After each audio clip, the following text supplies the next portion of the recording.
আমাকে একটা কেক দেন। কত কেক? এই নেন, আমি আপনাকে 100 টাকা দিব। আপনি আগে আপনার কেকটা খান। আমি কেন খাবো? আমি তো খাই, বিক্রি করার জন্য নিয়ে আসছি। আপনার কেক আপনি খাবেন না? আপনার কেক যদি আপনি না খান তাহলে কি মনে করবো আমরা? কেকের ভিতরে কোনো ভেজাল আছে নাকি ভাই? নিজের কেক নিজে না খেলে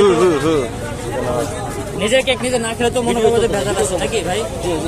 ওনার কেক উনি খাইতে যাচ্ছেন, তার মানে কি ওনার কেকে ভেজাল আছে? আপু আপনি অল্প হলেও খান। আমি তো কেক সেল করতে আসছি ভাই, আমি কেন খাবো? আমি তো বাসায় খেয়ে টেস্ট করি, এখানে সেল করতে আসছি। আপনি অল্প হলেও খান, এক আঙ্গুল দিয়ে হলেও খান, যে না তাহলে আমরা বুঝবো না আপনার কেকটা ভালো আছে। না খেলে কিভাবে বুঝবো? আপনারা কেউ খেয়ে বলেন। আচ্ছা আগে আপনি খান, তারপর আমরা সবাই খাবো। অল্প একটু খান।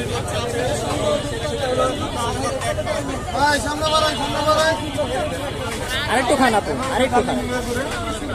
এটা কি কেক আপু? এটা রসমালাই। আপনি নিজে বানান? রোজ কয়টা কেক নিয়ে আসেন? আজকে কয়টা কেক নিয়ে আসেন ভাই? এখন আপনি একটু খান। খান। ভাই খেয়ে সত্যি রিভিউ দিবেন কিরকম কেক। হ্যাঁ সত্যি সত্যি দিবেন। সবাই দেখতে আসছে এখানে ভাই, সবাই দেখার জন্য এখানে আসছে। আমি বলবো 195 খাবো। আপনি আপনি কি ওনার লোক নাকি? না, সত্যি করে বলবেন ভাই, কেমন কেক? আমিও ভিডিও করতে আসছি। আপনি কি এখানে কি কি করতে আসছেন এখানে? আমি আসছি এইদিকে, আসছি কোনো কাজে আসছি, পরে দিকে ভিডিও করতে। কেমন কেক কেমন? আলহামদুলিল্লাহ মোটামুটি ভালো। তারপর 100 দেওয়া যাবে না, 95 দেওয়া হবে। যাক ভালো, তাহলে অনেকটাই ভালো নাকি?